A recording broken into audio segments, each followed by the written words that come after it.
ఈరోజు కేతనపల్లి మున్సిపాలిటీ పరిధిలోని మరి 5వ వార్డు అమరావతి శేషపల్లికి సంబంధించి మరి గతంలో శాంక్షన్ అయినటువంటి డబుల్ బెడ్రూమ్లకు మా 5వ వార్డు నుంచి కూడా ప్రజలంతా దరఖాస్తు చేసుకోవడం జరిగింది.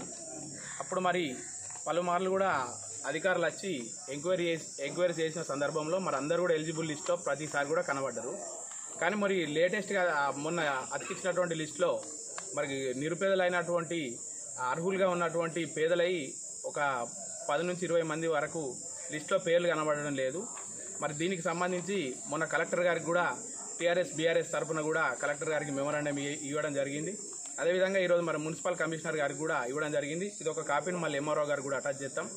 చేసి మరి ఏదైతే వీళ్ళు ఉన్నారో వీళ్ళని నిరుపేదలుగా గుర్తించి మళ్ళొక్కసారి ఎంక్వైరీ చేసి వీళ్ళందరూ కూడా ఇంటికి వచ్చి పరిశీలించి. నాకైతే ఏం లేదు, అంతకుముందు పేర్లు వచ్చినాయి 4 సార్లు పేర్లు వచ్చినాయి, ఆడే వచ్చినాయి, ఇండుకోరు అయింది, అన్నీ అయినాయి, పేరు తీసేసారు. మరి ఇప్పుడు రాలే లిస్టులో, మళ్ళీ రావాలి కంపల్సరీ. నాది నాకు వచ్చి మళ్ళీ ఇండుకోరు చేసుకోమను. మాకేం లేదు, నాకు కూలి పని చేస్తా, నాకు అయ్యలేదు, ఎవరు లేరు, అనాథ పిల్లలు భర్త చూసుకోమను.